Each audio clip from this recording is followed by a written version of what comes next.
Good evening दोस्तों, एक बार फिर से आप सभी का आयंस ग्राफिक्स में स्वागत है। तो आज का हमारा फोटोशॉप बिगनर सीरीज़ का टॉपिक है clone tool. Actually clone tool होता क्या है, कई बार ऐसा होता है कि फ़ोटोज़ में कुछ अनवांटेड चीज़ें होती हैं जो हमारे इमेज को बिगाड़ रही होती हैं, फिर वो हमें उस इमेज में नहीं चाहिए होती है। तो बेसिकली हम उसको अलग अलग टूल से रिमूव भी कर देते हैं, हटा देते हैं। और कई बार इसमें कॉपी पेस्ट भी करना पड़ता है, इधर की चीज़ वहाँ पे रखना है, जैसे इस लाइट को उठा के यहाँ रखना है, या फिर पत्थर या लाइट को, मतलब कुछ भी हो, जैसे इसको सिंपल लैंग्वेज में बोले तो उसको कॉपी करना होता है ना। तो आइए हम समझते हैं क्लोन टूल के बारे में। तो मैंने कुछ इमेज लेकर रखी हुई है पहले से, और ये रहा आपका क्लोन टूल। इसका शॉर्टकट की है एस, आप एस दबाएंगे तो क्लोन टूल ओपन हो जाएगा। ठीक है,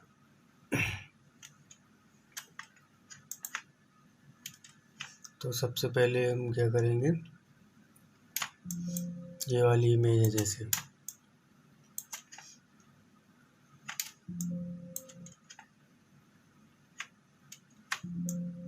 तो मैं सोच रहा हूँ ये थोड़ी जो स्काई में स्मोक यानी कि बादल दिख रहे हैं, तो इनको भी थोड़ा यहाँ खाली खाली दिख रहा है, तो इसको यहाँ उठा के यहाँ रख दे, है ना।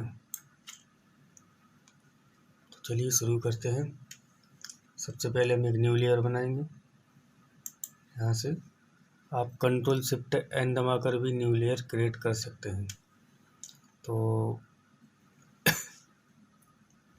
इस पे हम क्या करेंगे, हाँ, इसका हम एक सोर्स डिफाइन करेंगे। जैसे सोर्स में क्या है कि मान लो मुझे ये बादल जो है यहाँ पे रखने हैं पहले से ही, तो हम इसी का एक सोर्स डिफाइन करेंगे। तो हम अल्ट दबाएंगे, अल्ट के साथ यहाँ से या यहाँ से कहीं से भी एक सोर्स ले लेते हैं, और यहाँ आके धीरे धीरे धीरे धीरे धीरे, अच्छा देखिए ये दिख नहीं रहा है अभी। क्यों नहीं दिख रहा है, क्योंकि यहाँ देखिए जब आप यहाँ जाएंगे सैम्पल में, तो यहाँ करंट लेयर शो कर रहा है। करंट लेयर यानी कि मैंने इस लेयर पे है, तो ये ब्लैंक लेयर है। मैंने इसका सोर्स लिया तो है, लेकिन ये ब्लैंक लेयर है पहले से, तो इसमें कुछ शो नहीं कर रहा है ना। तो हमेशा याद रखिए, आप जो भी क्लोन बना रहे हैं, कुछ कॉपी निकाल रहे हैं, तो आपको ओरिजिनल इमेज से ही निकालनी है। तो अब बार बार मैं इस पर अगर आ रहा हूँ तो शायद गड़बड़ हो जाए, क्योंकि अगर इसका कॉपी लूँगा तो यहीं पे पेस्ट हो जाएगा। तो इस पर रहते हुए हमें क्या करना है, सैम्पल पे जाना है, यहाँ क्लिक करना है और ऑल लेयर पे क्लिक कर देना है। अब आप किसी भी लेयर पे रह के काम करेंगे तो उसका आपको सोर्स रेगुलर बना रहेगा, है ना। तो जैसे ये मैंने यहाँ से इतना ले लिया इसका, है ना, और तो हम इसको क्लिक करेंगे धीरे धीरे। हाँ देखिए इसका सोर्स बन रहा है, तो कुछ स्काई यहाँ पे आ गए हैं, थोड़ा लाइट सा भी दिख रहा है। इस तरीके से हम चाहें तो थोड़ा सा और ऊपर भी एडिट कर सकते हैं इसको, लेकिन ऊपर के लिए फिर ये ऊपर का ही सेव में देखिए आपको दिख रहा होगा, दो कर्सर दिख रहे हैं, है ना, एक यहाँ साइड में। जब भी मैं क्लिक कर रहा हूँ दोनों कर्सर दिख रहे हैं। तो एक यहाँ से इसको रीड करने के लिए होता है ये कर्सर, और यहाँ पे इसको पेस्ट करने के लिए। तो इसको बैक करते हैं, और मैं यहाँ तक आपको समझ में आ गया होगा। अब सोच रहा हूँ कि ये पत्थर की जगह पर ये वाला पोर्शन ही आ जाए, लेकिन वो सही नहीं लगेगा, क्योंकि यहाँ पे सनलाइट पड़ रही है, यहाँ पे शेड है, तो शेड ही रहने देंगे। हम अगली इमेज पे चलते हैं। इस इमेज में वहाँ पर हमने कॉपी किया था, हम सोच रहे हैं अब यहाँ पे इसको हटाना है। ये जो घर आपको दिख रहा है, छोटा सा हैट है, झोपड़ी बनी हुई है, तो इसको हटाने के और भी तरीके हैं। अब इसका बैकग्राउंड कॉपी करके ऐसे डायरेक्ट सिलेक्शन लेके कॉपी करके यहाँ पेस्ट भी कर देंगे, तो थोड़ा अजीब सा लगेगा, इमेज गड़बड़ लगेगा, ओवर एडिट लगेगा। तो हम कोशिश करते हैं इसी में धीरे धीरे इसको हटाने की। तो मैंने एस दबाया है, क्लोन टूल ले लिया। देखिए इसका जो रिसोर्स है, वाइट लाइट दिख रहा है कर्सर पे, ये पुरानी इमेज का दिख रहा है, इस वाली इमेज का। तो या तो हम इसको हटा दें तो वो हट जाएगा, या फिर हम यहाँ से फिर से रिसोर्स ले लें। तो मैं इसको हटा देता हूँ। देखिए अब वो हट गया है ना, अब इसका रिसोर्स नहीं आ रहा है। तो हमें धीरे धीरे इसको हटाना है। तो यहाँ से हमने क्लिक किया और धीरे धीरे नीचे से बनाते हुए अब ये सीकर रिप्लेस हो रहा है।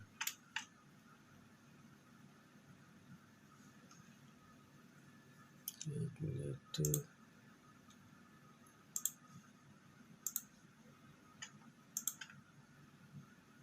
हाँ देखिए मैंने यहाँ से रिसोर्स ले लिया है और धीरे धीरे हम इसको रिमूव करेंगे। थोड़ा थोड़ा करना है, एक साथ नहीं करना है पूरा, नहीं तो वो अलग से दिखेगा ओवर एडिट में, है ना। अब कुछ हम इस तरीके से यहाँ से भी कर देते हैं, थोड़ा थोड़ा साइड साइड से लेते हुए, ताकि आपकी इमेज जो है वो ओवर एडिट ना लगे। जैसे ये बहुत प्रैक्टिस का काम है और धीरे धीरे करने का है, तो आप लोग इसको प्रैक्टिस करते रहिए। अगर आप लोग चैनल पर नए हैं, वीडियो पर नए हैं, तो प्लीज़ वीडियो को लाइक करें और चैनल को सब्सक्राइब करें और दोस्तों के साथ ज़रूर शेयर करिएगा, जिससे आप लोगों को हर वक्त नए अपडेट मिलते रहेंगे फ़ोटोशॉप से रिलेटेड। देखिए इस तरीके से अब हम कुछ यहाँ से लेंगे। ये देखिए मैंने एक गलती कर दी काम करते करते, यहाँ पे एक न्यू लेयर क्रिएट करना भूल गया। तो आप लोग हमेशा याद रखिए उस चीज़ को। इसको बैक करते हैं। न्यू लेयर पर काम करने का क्या फ़ायदा होता है मैं आपको बताता हूँ। अभी हम इसको बैक कर देते हैं, फिर से आपको एडिट करके दिखाता हूँ। यहाँ से एक न्यू लेयर क्रिएट करना है। अब यहाँ से आपको फिर से एडिट करना है, इस तरह आराम धीरे धीरे से, कुछ यहाँ से कुछ यहाँ से। तो इसका कॉपी वहीं से जनरेट होने लगा, तो हम यहाँ से क्लोन ले लेंगे, इसका फिर से ले लेंगे। हाँ अच्छा सॉरी, यहाँ से फिर कुछ यहाँ से। बड़ा एरिया अगर आपको रिमूव करना है तो आपको ऐसे ही करना पड़ेगा, थोड़ा थोड़ा थोड़ा इधर से थोड़ा उधर से लेते। अब मैं देखिए इसको न्यू लेयर पे काम कर रहा हूँ, इसको हटा रहा हूँ, है ना। इसको थोड़ा सा बड़ा कर लेते हैं इमेज को, और ब्रश को थोड़ा छोटा कर लेते हैं। और यहाँ से लेंगे, थोड़ा यहाँ से लेंगे, थोड़ा यहाँ से लेंगे। हम यहाँ पे आएंगे, है ना। ये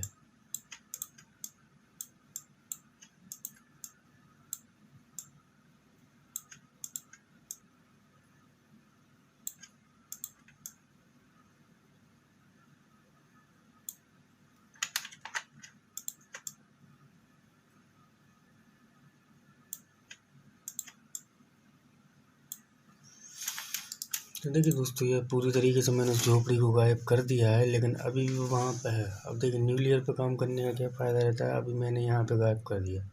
अगर मान लो अच्छा नहीं लग रहा है, इसको वापस लाना पड़ता है, तो बार बार कंट्रोल जेड करना पड़ेगा, है ना। वो तो गायब हो ही गया है लेकिन फिर भी देखिए ये लेयर को अगर आप जैसे ही बंद करेंगे तो आपकी झोपड़ी जो है, जो भी आपका ऑब्जेक्ट था वहाँ पे वापस आ जाएगा।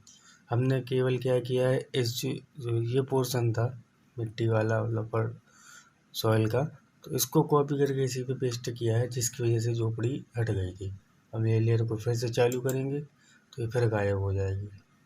और बैकग्राउंड लेयर को हटाया तो देखिए कुछ इस तरीके से हमने केवल इतना एरिया ही कॉपी किया है। ये जो एरिया था इमेज का, यही कॉपी करके पेस्ट किया है, इसी का डुप्लीकेट बनाया गया है ना। तो आपको इस तरीके से आपको प्रैक्टिस करते रहना है, किसी भी चीज़ की कॉपी बनाने के लिए, जनरेट करने के लिए। अब नेक्स्ट इमेज पे चले अगर हम, तो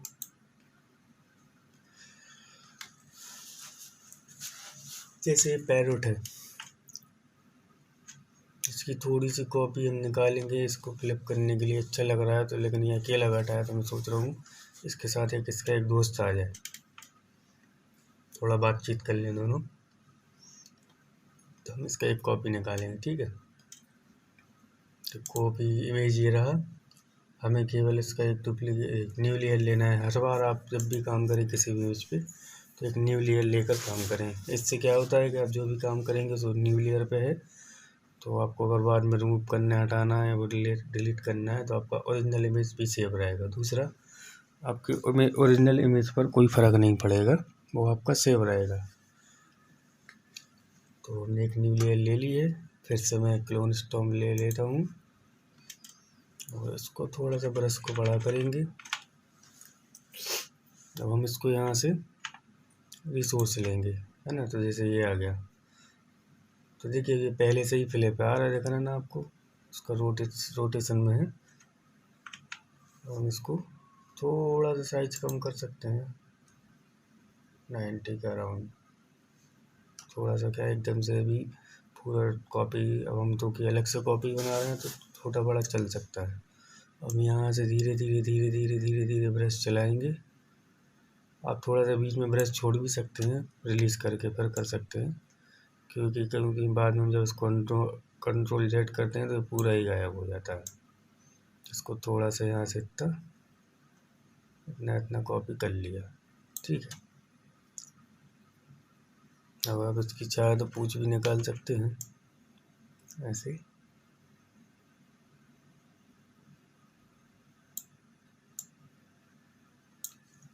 तो देखिए मैंने इसके दोस्तों को भी बना दिया है। अब ये अकेला नहीं बैठा है, अब ये अपने दोस्तों से बात करता रहेगा। तो ये क्लोन सोर्स का पूरा एक ब्रैकेट दिया हुआ पैराग्राफ, इसमें आप यहाँ से एडिट कर सकते हैं। जैसे मैंने क्या किया, अभी इसकी जो हाइट थोड़ी सी कम कर दी, ये जो 100% था मैंने इसको 90 पे करके थोड़ा छोटा कर दिया, है ना। हाइट और विड्थ दोनों ही एडजस्ट हो जाती है।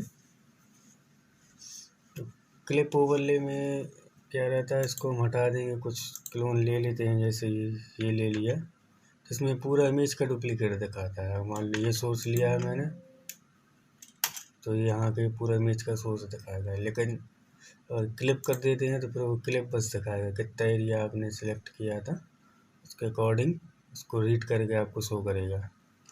तो उसमें ये रहता है।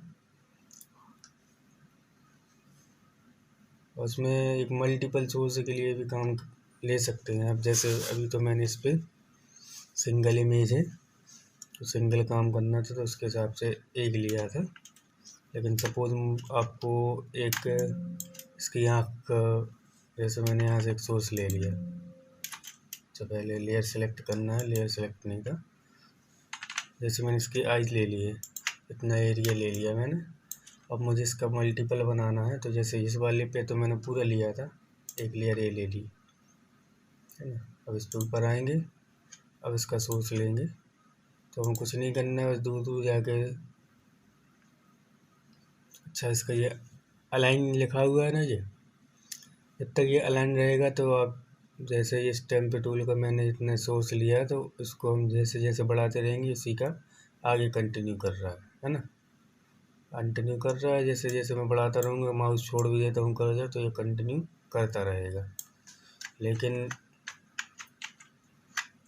आप जैसे ही अलाइन को अनचेक करेंगे, और मैंने यहाँ से एक सोर्स लिया है, तो आप अगर कर्सर लिए हुए माउस को क्लिक किए हो तब तो ये कंटिन्यू करता रहेगा, और जहाँ से आप इसको छोड़ेंगे तो ये फिर से उसी पॉइंट से बनाता रहेगा। तो आप इसको इस तरीके से एक पैटर्न टाइप का डिज़ाइन कर सकते हैं। पहले इसको अंडू कर देता हूँ। देखिए यहाँ से मैंने, मान लो ये है, एक एक करके ऐसे डिज़ाइन करते रहेंगे तो आपका एक पैटर्न डिज़ाइन हो जाएगा। इसे आप बाद में सेव करते हुए पैटर्न बना सकते हैं। और एक और है, आप तीसरा भी ले लें। तो मान लो मैंने इसके चोंच का ले लेता हूँ थोड़ा सा, तो यहाँ से इतना इतना क्लिक करके देखिए पैटर्न बन रहा है इस तरीके से। एक्चुअली होता क्या है कि हम इसको मल्टी काम के यूज़ में लेते हैं, जैसे इमेज वगैरह, जैसे फेस रिकरेक्शन करना है या फेस रिकरेक्शन ही करना है तो उसमें हम इसको यूज़ में ले सकते हैं इनको अलग अलग तरीके से। जैसे इसका फेस टोन का हो जाएगा, ये कपड़े के लिए हो जाएगा, ये आई रो हेयर वगैरह के लिए इसका सैंपल ले लो, है ना। तो इसको हम अलग अलग तरीके से यूज़ में लेके आपको बार बार इसका एक सोर्स लेने नहीं आना पड़ेगा। मान लो किसी का फेस रिटचिंग कर रहे हैं तो अलग अलग स्किन टोन अलग रहता है, बाल का कलर अलग रहता है। तो अब बार बार आपको मान लो थोड़ा सा बाल एडिट किया फिर आके आइस पे लग गए तो फिर दोबारा बाल करना है तो उसको आपको सैंपल नहीं लेना पड़ेगा। आप इसी में इनको अलग अलग प्रीसेट सेव कर सकते हो। जैसे इसमें देखिए अभी मेरा क्या है, अगर मैं एस दबाता हूँ तो यहाँ पर देखिए इस बर्ड की चोंच आ रही है ना। अगर मैं इस पर क्लिक करता हूँ तो यहाँ पे मैंने आई का सैंपल लिया तो उसकी आँख का, तो आँख दिख रही है। तो अगर मैं इस पर क्लिक करता हूँ तो ये पूरा बर्ड ही बन जाएगा। इस पर भी आँख का ही आ रही है, हालांकि इस वाली आँख का आ रहा है ना। तो आप इसको इस तरीके से भी यूज़ में ले सकते हैं जैसा आपको काम जमाना हो। जैसे ये एक लैंप है, स्ट्रीट लैंप लगा हुआ है तो हम इसका भी डुप्लीकेट बना सकते हैं। इसी में ले लेते हैं, जैसे ऐसे दबाएंगे और इसका सोर्स लिया तो देखिए अपने आप फ्लिप हो गया। जैसे मैंने इसको कॉपी किया यहाँ से हम इसको इसके लेवल से एक बार क्लिक करना है पहले, लेकिन ये बार बार पैटर्न ही डिजाइन करेगा। क्यों कर रहा है ये पैटर्न डिजाइन? क्योंकि यहाँ पे मैंने जो अलाइन पे चेक लगा हुआ था उसको अनचेक कर दिया था, है ना। पहले इसको कंट्रोल Z करेंगे और न्यू लेयर लेंगे। न्यू लेयर लेने के बाद इसको वापस से चेक कर दीजिए राइट क्लिक पे। अब इसका सोर्स लिया मैंने और यहाँ से साइड में, अब देखिए मैंने इसको यहाँ से तले को छोड़ भी दिया ना तो ये उसी के आगे कंटिन्यू करेगा, पैटर्न भी नहीं आएगा और रोड भी अपना बनता रहेगा। तो देखिए ये लैंप का भी कॉपी हो गया, थोड़ा सा रोड भी उस साइड को निकल ही गया हल्का सा इस तरीके से। तो ये थोड़ा सा ओरिजिनल टाइप का लग रहा है। हाँ भाई रोड ऐसे जाके आगे से दोनों साइड मुड़ रहा है। आप इसका भी थोड़ा सा अगर साइज छोटा कर दें, जैसे यहाँ से और छोटा कर दें तो थोड़ा और यूनिक लगेगा। देखिए